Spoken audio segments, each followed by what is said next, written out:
ಬಂದಿದೆ. ಎಷ್ಟು?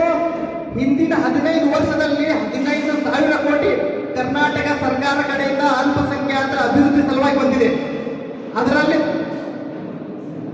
90% ಜಾಸ್ತಿ ಒಂದೇ ಸಮಯಕ್ಕೆ ಅಲ್ಪಸಂಖ್ಯಾತ ಸಮುದಾಯಕ್ಕೆ ಹೋಗಿದೆ. ಅಂದ್ರೆ ಅದು ಮುಸ್ಲಿಮು. ಓಕೆ, ಅದು ಇರಲಿ.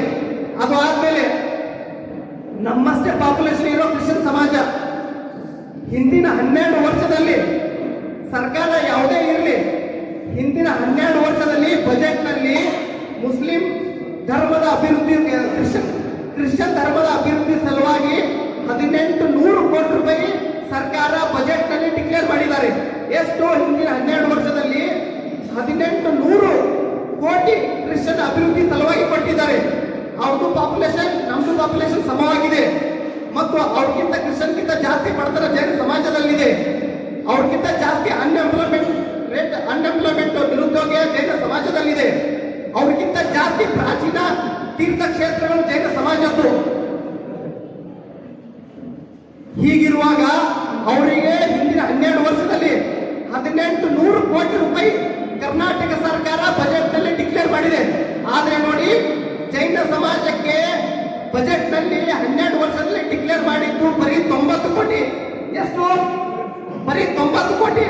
ನೋಡಿ, ಕೆಳಮಟ್ಟದ ಸಮಾಜ, ಜೈನ ಸಮಾಜದ ಏನು ಬಡವರು ಇದ್ದಾರಲ್ಲ, 70-80% ಅವರಿಗೆ ಸರ್ಕಾರದ ಯಾವುದೇ ಸವಲತ್ತುಗಳು ಸಿಗ್ತಾ ಇಲ್ಲ. ಅವರಿಗೆ ಕರ್ನಾಟಕ ಸರ್ 1800 ಕೋಟಿ ರೂಪಾಯಿ ಬಜೆಟ್ ನಲ್ಲಿ ಡಿಕ್ಲೇರ್ ಮಾಡಿದ್ರು. ಜೈನ ಸಮಾಜ ಕಟ್ಟಿದ್ದು ಬರೀ 90 ಕೋಟಿ.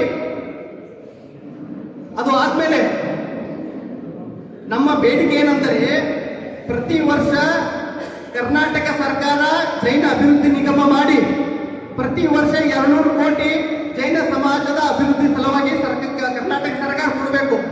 ಇದ್ದಾಗ ಏನು ತಪ್ಪಿಲ್ಲಲ್ಲ. ನಮ್ಮ ಬೇಡಿಕೆ ಎಲ್ಲ ನಿಯಮಾನುಸಾರವಾಗಿದೆ ಇದೆಯಲ್ಲ. ಅವ್ರಿಗೆ 1800 ಕೋಟಿ ಕೊಟ್ಟಿದ್ದಾರೆ. ಅದು ಆದ್ಮೇಲೆ ಎಲ್ಲಕ್ಕಿಂತ ಕಡಿಮೆ ನಮ್ಮ ತೀರ್ಥಕ್ಷೇತ್ರಗಳ ಅಭಿವೃದ್ಧಿ ಸಲುವಾಗಿ ಅಲ್ಪಸಂಖ್ಯಾತರಲ್ಲಿ ಎಲ್ಲಕ್ಕಿಂತ ಕಡಿಮೆ ದುಡ್ಡು ಜೈನ ಸಮಾಜದ ತೀರ್ಥಕ್ಷೇತ್ರ ಅಭಿವೃದ್ಧಿ ಸಲುವಾಗಿ ಬಂದಿದೆ. ಕ್ರಿಶ್ಚಿಯನ್ ಮುಸ್ಲಿಮರಿಗೆ ನಮ್ಗಿಂತ 10 ಪಟ್ಟು ಅವರ ತೀರ್ಥಕ್ಷೇತ್ರ ಅಭಿವೃದ್ಧಿ ಸಲುವಾಗಿ ಹೋಗಿದೆ. ನಮ್ಗೆ ಅದರಲ್ಲಿ ಅಭ್ಯಂತರ ಇಲ್ಲ. ನಮ್ಗೆ ಹೇಳೋದು ಇಷ್ಟೇ ಅಂದ್ರೆ, ನಮ್ಮ ಸಮಾಜಕ್ಕೆ ಹೇಗೆ ಕಡಿಮೆ ದುಡ್ಡು ಕೊಡ್ತಾ ಇದ್ರೆ ನಾವು ಅಯುತವಾದಿಗಳು, ನಾವು ರೋಡ್ ಮೇಲೆ ಬಂದು ಕಲ್ಲು ಹೊಡೆಯಲ್ಲ, ನೀವು ಜಗಳ ಮಾಡಲ್ಲ ಅಂತ ಈ ತರ ನೀವು ನಮ್ಮ ಸಮಾಜದೇ ಅನ್ಯಾಯ ಮಾಡ್ತಾ ಇದ್ದೀರಾ. ಅಭಿವೃದ್ಧಿ ನಿಗಮ ಆದ್ಮೇಲೆ ನಮ್ಮ ಜೈನ ಧರ್ಮದ ಪ್ರಾಚೀನ ಬಸ್ತಿಗಳ ತೀರ್ಥಕ್ಷೇತ್ರಗಳ ಈಗ ಎಷ್ಟು ದುಡ್ಡು ಬರ್ತದೆ, ಅದ್ರ 4 ಪಟ್ಟು ದುಡ್ಡು ಪ್ರಾಚೀನ ತೀರ್ಥಕ್ಷೇತ್ರಗಳ ಅಭಿವೃದ್ಧಿ ಸಲುವಾಗಿ ಬರುತ್ತೆ. ಪ್ರಾಚೀನ ಬಸ್ತಿಗಳ ಜೀರ್ಣೋದ್ಧಾರ ಸಲುವಾಗಿ ಬರುತ್ತೆ. ನಮ್ಮ ಜೈನ ಸಮಾಜದ ಏನು ಅನಾಥಾಶ್ರಮ, ಏನು ವೃದ್ಧಾಶ್ರಮ ಇವೆ, ಏನು ಅಲ್ಪಸಂಖ್ಯಾತರ ಶಿಕ್ಷಣ ಸಂಸ್ಥೆಗಳಿವೆ, ಇದಕ್ಕೆಲ್ಲ ಅಲ್ಪಸಂಖ್ಯಾತರ ಅಭಿವೃದ್ಧಿ ನಿಗಮ ಆಯಿತು. ಪ್ರತಿ ವರ್ಷ 200 ಕೋಟಿ ರೂಪಾಯಿ ಕೊಟ್ಟರಂದ್ರೆ ಈಗ ಎಷ್ಟು ದುಡ್ಡು ಸಿಗ್ತಾ ಇದೆ, ಅದಕ್ಕಿಂತ ಒಂದು 4-5 ಪಟ್ಟು ದುಡ್ಡು ಜೈನ ಸಮಾಜ ಅಭಿವೃದ್ಧಿ ಸಲುವಾಗಿ ಸಿಗುತ್ತೆ. ಹೀಗಾಗಿ ಪ್ರತಿ ವರ್ಷ ಅಭಿವೃದ್ಧಿ ನಿಗಮ ಮಾಡಿ ಪ್ರತಿ ವರ್ಷ 200 ಕೋಟಿ ಜೈನ ಸಮಾಜಕ್ಕೆ ಕೊಡಬೇಕು. ಒಪ್ತೀರಿ? ಇದ್ರಾಗ ಏನೂ ತಪ್ಪಿಲ್ಲ. ನಮ್ದು 2ನೇ ಬೇಡಿಕೆ ನೋಡಿ, ಕರ್ನಾಟಕದಲ್ಲಿ 414 ಅಲ್ಪಸಂಖ್ಯಾತ ಹಾಸ್ಟೆಲ್ ಇವೆ. ಎಷ್ಟು? 414 ಅಲ್ಪಸಂಖ್ಯಾತರ ಹಾಸ್ಟೆಲ್.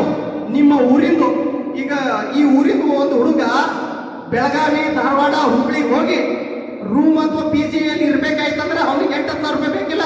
ಅಮ್ಮ ಬೇಕಿಲ್ಲ, ನಿಮ್ಮ ಹುಡುಗ ಬೆಳಗಾವಿ, ಹುಬ್ಳಿಗೆ, ಬೆಂಗಳೂರು ಹೋಗ್ಬೇಕು, 8,000 ರೂಪಾಯಿ ಸಾಲಲ್ಲ. ಊಟಕ್ಕೆ ರೂಮ್ ಮಾಡಿರ್ಬೇಕಾಯ್ತಂದ್ರ 414 ಹಾಸ್ಟೆಲ್ ಇವೆ. ಜೈನ ಸಮಾಜಕ್ಕೆ 20 ಹಾಸ್ಟೆಲ್ ಅವ್ರು ಕೊಡ್ಬೇಕೋ ಬೇಡ ಹೇಳ್ರಿ ಅಲ್ಪಸಂಖ್ಯಾತರು. ಯಾಕಂದ್ರ ನಮ್ಮ ಜೈನ ಸಮಾಜದ ಹುಡುಗರು ಅಲ್ಲಿ ಹೋಗಿ ಅಡ್ಮಿಷನ್ ಮಾಡಲ್ಲ. ಯಾಕಂದ್ರೆ ಅಲ್ಲಿ ನಾನ್ ವೆಜ್ ನಡೀತೆ, ತತ್ತೆ ಮೊಟ್ಟೆಗಳು ಕೊಡ್ತಾರೆ. ನಮ್ಮ ಸಮಾಜದ ಏನು ಹುಡುಗರು ಸಣ್ಣಗಿದ್ದಲ್ಲ ಇಂಥ ಜಾಗಿನ ಹೋದಂದ್ರೆ ಅವ್ರ ಸಂಸ್ಥೆಲ್ಲ ಕೆಡುತ್ತೆ. ಇನ್ನೊಂದು ನೋಡಿ, ಹಾಸ್ಟೆಲ್ ನಲ್ಲಿ 100 ಹುಡುಗರಿಗೆ ಅಡ್ಮಿಷನ್